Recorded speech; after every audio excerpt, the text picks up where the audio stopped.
2009. Pada kesempatan kali ini, saya akan menjelaskan tentang perbandingan teori evolusi, yaitu teori evolusi Darwin, Lamarck, dan Weismann.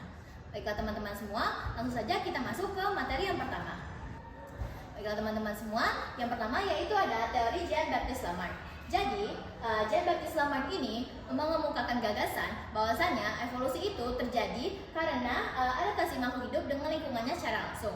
Nah, gagasan utamanya yaitu adalah use and disuse atau digunakan dan tidak digunakan, di mana organ tubuh yang sering digunakan akan terus berkembang dan bertambah besar, sedangkan organ tubuh yang tidak digunakan lagi lama-kelamaan akan menyusut dan menghilang. Nah, poin paling krusial dari teori ini yaitu keyakinan bahwasannya sifat yang diperoleh dari lingkungan itu akan diturunkan kepada generasi berikutnya, atau bisa kita sebut sebagai inheritance of acquired characteristic. Nah, terdapat contoh kasus dari teori Jean-Baptiste Lamarck ini. Jadi, Lamarck menjelaskan bahwasannya nenek moyang jerapah itu awalnya berleher pendek. Namun lama-kelamaan karena mereka sering meregangkan lehernya, misalnya ketika mereka ingin mendapatkan dedaunan di atas pohon, nah itu lama-kelamaan leher mereka itu mulai memanjang. Nah, sifat leher mereka yang memanjang inilah yang diturunkan kepada anak-anaknya. Namun di balik itu ada kelemahan dari teori Lamarck ini. Jadi, kelemahan utama dari teori Lamarck ini terdapat pada gagasan bahwasannya sifat yang diperoleh dari lingkungan itu akan diturunkan secara genetik. Namun kenyataannya secara biologis sifat yang diperoleh dari lingkungan itu tidak akan bisa merubah kode genetik dari sel kelamin, sperma ataupun sel telur. Nah, oleh karena itu perubahan fisik misalnya seperti otot yang membesar karena olahraga ataupun leher yang memanjang karena peregangan itu tidak akan bisa diwariskan kepada keturunannya. Jadi, prinsip inheritance of acquired characteristic ini telah dibuktikan salah lewat eksperimen genetika modern. Nah, selanjutnya teman-teman, di sini yang kedua yaitu ada teori Charles Darwin atau yang biasa kita sebut sebagai teori evolusi Darwin. Jadi, Charles Darwin ini berpendapat bahwasannya evolusi itu terjadi melalui mekanisme natural selection atau yang bisa kita sebut sebagai seleksi alam. Jadi, Darwin ini menekankan bahwasannya di alam liar itu sudah terdapat variasi dari individu dalam satu spesies.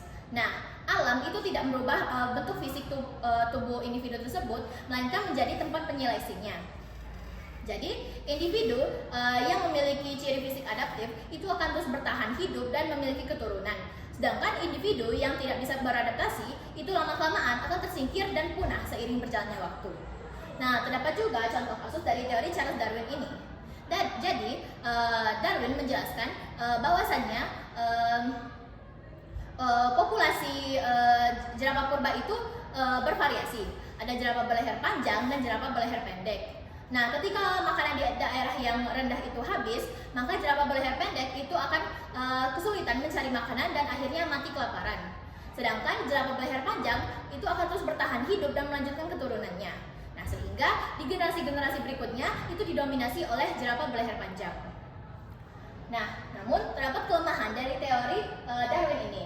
Nah, meskipun teori seleksi alam milik Darwin ini sangat revolusioner, namun pada masanya Darwin itu belum bisa menjelaskan ciri baru yang muncul pertama kali secara teknis.